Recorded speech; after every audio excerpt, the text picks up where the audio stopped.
मंदसौर शहर में मुस्लिम समाज द्वारा ईद का त्योहार बड़े ही हर्षोल्लास के साथ मनाया गया।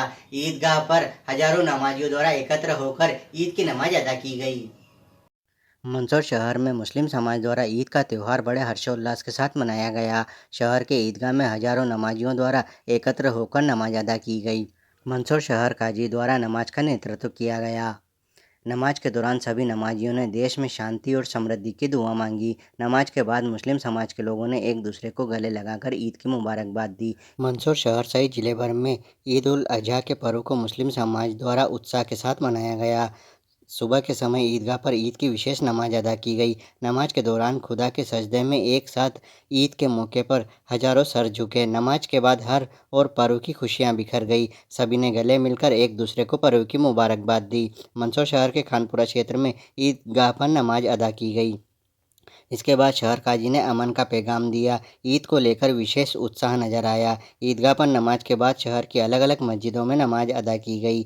मुस्लिम समुदाय के लिए ईद उल अजहा पर्व का विशेष महत्व होता है, जिसे ईद उल जुहा के नाम से भी जाना जाता है। इस खास मौके पर इस्लाम धर्म को मानने वाले अनुयायी खुदा की इबादत करते हैं और कुर्बानी देते हैं। कुर्बानी के बाद समुदाय के लोग आपस में दावत देते हैं। मान्यता है कि पैगंबर हजरत इब्राहिम की परीक्षा लेना चाहते थे। उन्होंने इसके लिए हजरत इब्राहिम के प्रिय बेटे इस्माइल की कुर्बानी देने के लिए कहा। हजरत इब्राहिम ने अल्लाह के आदेश को पूरा करने का निर्णय किया और अपने बेटे की कुर्बानी देने के लिए तैयार हो गए। बेटे की कुर्बानी देने से पहले उन्होंने अपनी आंखों पर पट्टी बांध ली और बेटे की गर्दन पर चाकू चला दिया। जब आंखों से पट्टी हटाई गई तो बेटे की जगह बेदी पर कटा हुआ भेड़ जैसा जानवर पाया गया। इसके बाद अल्लाह को कुर्बानी देने की प्रथा शुरू हुई।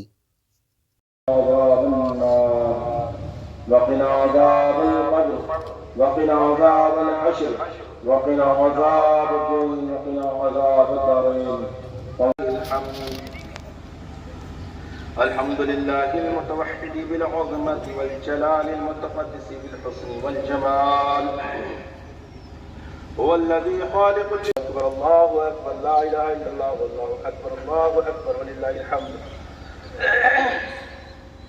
सुब्हान मन औजबा सलातल ईद अला काफ़तिल मुमिनीन मिनल मुहम्मदन अब्दुहु व रसूलुहु सल्लल्लाहु अलैहि वसल्लम ओसीकुम अय्युहन नास इअलमू अल्लाह ताला ख़लक़कुम अल्लाह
कुर्बा की नमाज अदा की है।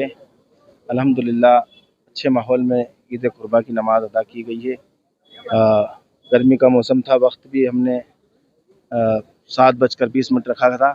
लोग वक्त पे आ भी गए और अच्छे तरीके से हमने नमाज अदा की, दुआएं की शहर, मुल्क और देश के लिए, और नई पीढ़ी के लिए भी दुआ की गई है कि आप अपनी ज़िंदगी बहुत कीमती है, उस ज़िंदगी का ख्याल रखें। ज़िंदगी एक मर्तबा मिली है, इस ज़िंदगी को ज़ाया ना करें, अच्छी तरीके से गाड़ियाँ चलाएं, अपना भी ख्याल रखें, दूसरे का भी ख्याल रखें, और नशा और बुरी चीज़ों से बचते रहें और इस ज़िंदगी को बेहतरीन ज़िंदगी बनाएं, क्योंकि आप और आपका परिवार आपको बहुत प्यार करता है, मोहब्बत करता है।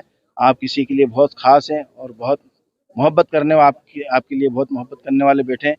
कोशिश करें आप अपनी ज़िंदगी का ख्याल रखा करें। आप किसी के लिए अपनी ज़िंदगी का ख्याल रखें, आप अपने लिए भी अपनी ज़िंदगी का ख्याल रखें, क्योंकि इस्लाम कहता है कि आप अपनी ज़िंदगी को हलाकत में ना डालें, परेशानी में ना डालें, बुराइयों में ना मुब्तला करें, एक दूसरे के काम आए, ज़िंदगी को बेहतरीन ज़िंदगी बनाकर गुजारें, एक दूसरे के काम आते रहें, मुल्क वालों के, शहर वालों के लिए, सबके लिए काम आते रहें। और जब एक दूसरे का हाथ पकड़ कर चलेंगे, कड़ी बनती चली जाएगी और इसी तरीके से हम तरक्की करेंगे, हमारा देश तरक्की करेगा, मुल्क तरक्की करेगा। और मोहब्बतों का पैगाम देते हुए, नबी की जो तरीके हैं उस पर अमल करते हुए अपनी ज़िंदगी को गुजारते रहें और मुल्क में, देश में मोहब्बतें फैलाते रहें। जो युवा पीढ़ी नशे की ओर जा रही है, नशे के लिए जो नई पीढ़ियाँ जो जा रही है, यही है कि उनके वालिदैन उस पर वाचिंग रखें। सबसे पहले तो मैं यही कहूँगा कि अपने वालिदैन की ज़िम्मेदारी बनती है कि अपना बच्चा बाहर कितना वक्त गुजार रहा है और किसके साथ गुजार रहा है, थोड़ा सा वाचिंग करना पड़ेगी, उसका मोबाइल भी खंगालना पड़ेगा। और क्योंकि सोशल नेटवर्किंग है आजकल, हर चीज़ को मद्देनज़र रखते हुए ही नज़र रखना पड़ेगी, क्योंकि पुलिस प्रशासन अपना काम कर रहा है मगर कहाँ कहाँ करेगा। पुलिस प्रशासन कम है, लाखों की तादाद में आवाम है, तो हर घर में जाके तो पुलिस प्रशासन अपना काम नहीं कर सकता, मैसेजेस के जरिए कर रहा है। मगर जो ये नशे का जो कारोबार है, वो जो जड़ें फैल चुकी हैं, उसको ख़त्म करने के लिए हम सबको भी खड़ा होना पड़ेगा, हम सबको साथ खड़े होना पड़ेगा। जो संस्थाएं उनको साथ साथ में लेना पड़ेगा और सब मिल के ही इसको ख़त्म कर सकते हैं। नहीं तो ये नस्लों में ये आने वाली नस्लें तबाह हो जाए और बर्बाद हो जाएंगी। तो नशे की वजह से कई पुरानी, देखा जाए पुरानी कौमें सब बर्बाद हो गई है। हमें अगर बचना है तो इस नशा, जो आज के दौर का जो नशा है, बड़े बुराई में मुब्तला हो रहा है, तो इससे बचने की कोशिश करें। और अपने वालिदैन से गुजारिश करूँगा कि अपने बच्चों का खुसूसी तौर पर ख्याल रखें, उनको तालीम की तरफ तवज्जो करवाएं और दीन और की भी तालीम करवाएं और दुनिया की तालीम भी उनके ऊपर करवाने की कोशिश करें और उनका फीडबैक उनका लिया करें।